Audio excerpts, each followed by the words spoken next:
നമ്മൾ നടന്ന് തളർന്ന് കഴിച്ചു. വണ്ടിയിൽ വന്നിട്ട് ഡാം കാണാൻ വന്നായിരുന്നു. എല്ലാവരും തളർന്നതായിരിക്കും തുടങ്ങി. ഇനി ഒരുപാട് നടക്കണം. ഇനി ഇവിടെ നിന്ന് ഇങ്ങനെ കറങ്ങി എങ്ങോട്ടാന്തോ അങ്ങനെ കയറി അങ്ങൊക്കെയാണ് പോകേണ്ടത്. നമ്മൾ ഇവിടെ നിന്നൊക്കെ വന്ന് എല്ലാവരും എന്തായാലും ഓരോരുത്തരുടെ അവിടെ അണഞ്ഞു. അപ്പോൾ എന്തായാലും പോവാം. നമ്മൾ വീണ്ടും നടന്നു തുടങ്ങി. അപ്പോൾ ഡാം അങ്ങ് കിടക്കാണ്.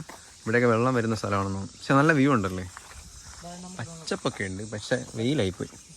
ഇതാണ് ഇവിടുത്തെ ഇവിടുത്തെ നടം. തറ കിടന്നിട്ടല്ലേ. അപ്പം ഇവിടെയൊക്കെ നല്ല വണ്ടി ഓടിച്ച് പഠിക്കാൻ പറ്റിയ സ്ഥലം. കാർ കണ്ടെങ്കിൽ ഡ്രിഫ്റ്റ് ചെയ്യുക. നമുക്ക് കുരങ്ങന്മാരൊക്കെ രക്ഷപ്പെട്ട് പോവാം. ഡാമിൻ്റെ അടുത്തെത്തി. ഇനി ഇത്രയും പടി കയറിയ വെള്ളത്ത് കുറച്ച് നേരം ഇവിടേക്ക് ഇരുന്നിട്ട് പോകാം. ഇപ്പോൾ സമയം 10 മണിയായിട്ടുണ്ട്. നമുക്ക് ഇനി കുറച്ച് സ്പോട്ട് കാര്യങ്ങൾ പോകണം. അപ്പം അധികം ലേറ്റ് ആവാതെ വേണം പോകാൻ. എന്തായാലും വെയിലായതുകൊണ്ട് മാക്സിമം എല്ലായിടത്തും ചാടി